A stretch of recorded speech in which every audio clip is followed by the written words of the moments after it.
काल मुंबईच्या फेरीवाल्यांच्या संदर्भामध्ये आझाद मैदानामध्ये जे आंदोलन होतं त्या आंदोलनाला मी स्वतः भेट दिलेली होती.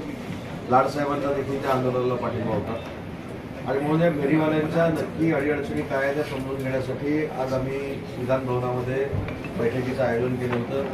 दोन्ही संघ या बैठकीला उपस्थित होते. सगळे अन्य संघटनांचे पदाधिकारी देखील उपस्थित होते.